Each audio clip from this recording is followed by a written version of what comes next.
All right, so if there are no other disclosures, then we'll move on to our public hearing for the evening, which is the 59th Street and Peladeau Bar.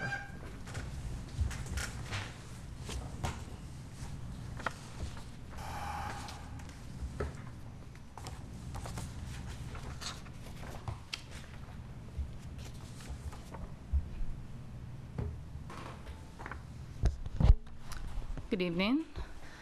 This evening I'll be presenting on the use permit for the 59th and Peladeau Bar. It's located at 5885 Hollis Street. However, when you look at the map, the building takes up the entire block, so the actual location of the proposed bar is at the corner of 59th Street and Peladue. Here is an elevation. This was taken in April 2011 from Google Maps, but it's pretty much the same today. And you have on the left side of the screen 59th, and towards the right side, Peladue. The entrance to the bar is kind of in this darkish area, right in the shadow, so you can't see it very well. And there's a tiny bit of landscaping, wide sidewalk. So the conditional use permit is needed because this is classified as an eating and drinking establishment with a subclassification of bars, nightclubs, and lounges. Under 9-2.701 of the planning regulations, this is considered a use of special concern. Uses are of special concern because of their potential to adversely affect surrounding uses. Such uses shall always be considered principal uses. That is why we are here reviewing that this evening. So the operational details of the bar, it will have food. It will serve small plates of food. The food will be primarily prepared off-site and then brought in for final plating. The bar will be focused on craft beers, whiskeys, and mixed drinks. We'll probably have 4 to 6 employees, and they anticipate operational hours of noon to 2 a.m. And it's focused on serving the local neighbors and professionals in the area, of which there are many. This is a site plan. It's fairly hard to see, and this is just for general informational purposes. It's not necessarily going to be built exactly like this, but just to give you some context, the door, the main entry is right here. There's a bar, some tables, kitchen area, bathroom, prep area in the back, and they're also proposing to have a sidewalk cafe, which is not being considered tonight, but is here for your reference so you can get an idea of the overall plan for their project. So the site details, this is an existing space. It's where the former Taco Del Mar was. It's been vacant for a few years. It's approximately 1,000 square feet.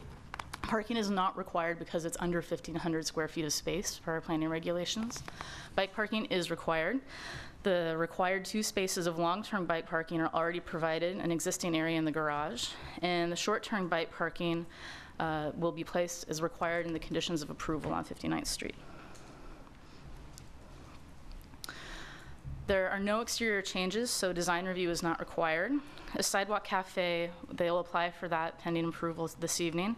That's considered on the staff level, and it's included in this application for context only. Staff reviews all sidewalk cafe applications for ADA and planning regulation compliance. So conditional use permit findings that need to be considered this evening. One is that the proposed use is consistent with the general plan. Here are several goals that show that this is consistent with the general plan. Overall balance of uses with a range of services and amenities to support a vibrant community. To retain and foster the growth of Emeryville businesses. The applicant this evening already owns a business in Emeryville, and this would be his second here. Encouraging establishments that will employ and serve Emeryville residents. And creating a walkable and connected city, amenities and proximity to employees and residents throughout the city. Another finding that needs to be made is that the proposed use is compatible with and will not adversely affect the surrounding area. This is going into an existing space. It will add to the diversity of the business types in the area and will activate a long vacant ground floor space. The third finding is that the proposed use is consistent with the capability of the water supply, wastewater disposal, fire, and police systems to operate adequately and cost effectively. This is going into existing space, as I previously stated, and it's consistent with all the above items. The proposed use at its proposed location will provide a service or facility that will contribute to the general well-being of the surrounding neighborhood or community. This will activate a ground floor space, and it will also create a walkable destination for eating and drinking close to existing businesses and residences. And lastly, the proposed use complies with all applicable standards and requirements of the planning regulations. So they're required to obtain an alcoholic beverage control license, type 48. They're working on that, and they're required to provide that to us. They're providing long-term bike parking in the existing bike parking area. They'll be also providing 2 new short-term bike parking spaces, and they're aiming to obtain a conditional use permit tonight. So please let me know if you have any questions. The applicant is also here, if you have any questions of him. I'm just wondering, I mean, typically when we've seen major conditional use permit applications, we've seen, I mean, eventually this will have a sign, it'll have potentially Sure. exterior seating, sidewalk cafe. It seems like it's been broken into different components, and I'm just wondering what the reasoning behind that was. Right, so this is usually when you see the major conditional use permits for large projects. And actually, for the signs, for example, for Park on Powell, right, they had that project approved, and then they came back later with the master sign program and signage. So those usually don't come together necessarily.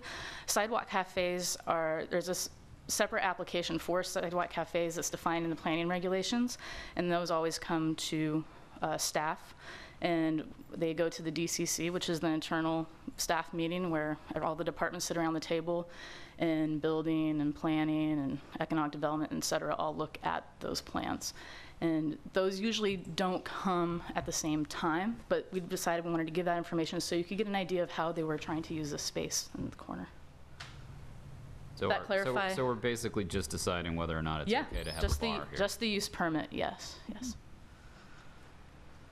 And actually, I think as Sarah pointed out, this normally the whole thing would be done by staff, but because it's a bar, which is one of those uses that, you know, could possibly be a problem use, they're not allowed to be approved by staff.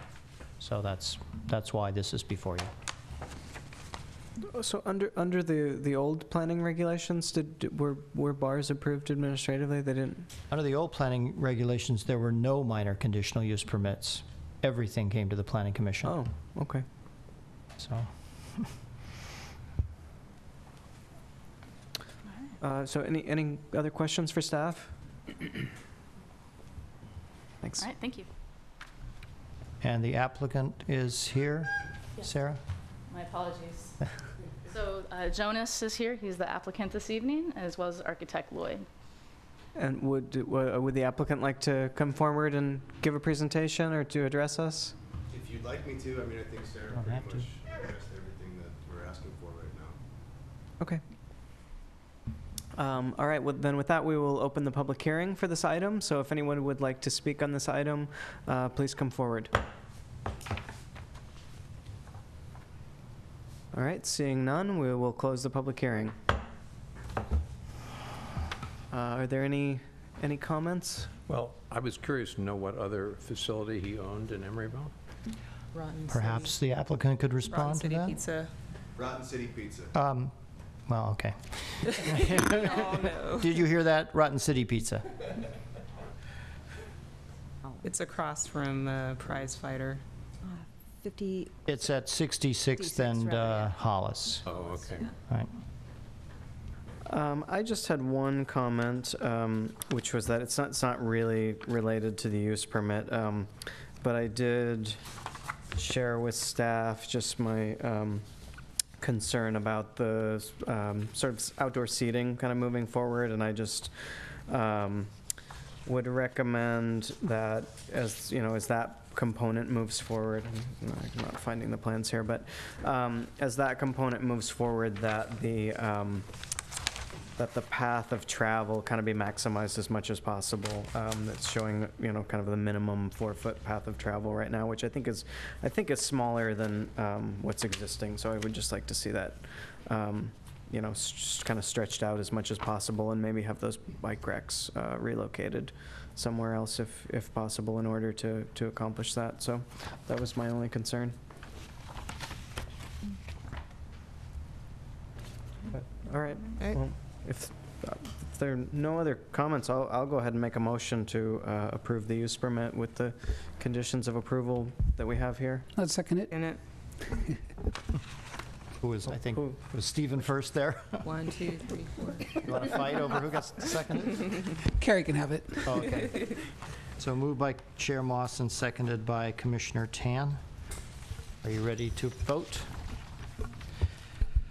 Commissioner Cardoza? Aye. Commissioner Donaldson? Aye. Commissioner Gunkel? Aye. Commissioner Keller? Aye. Commissioner Coomerly? Aye. Vice Chair Tan? Aye. Chair Moss? Aye. 7 ayes, the application is approved. This decision may be appealed to the City Council within 15 days. Congratulations.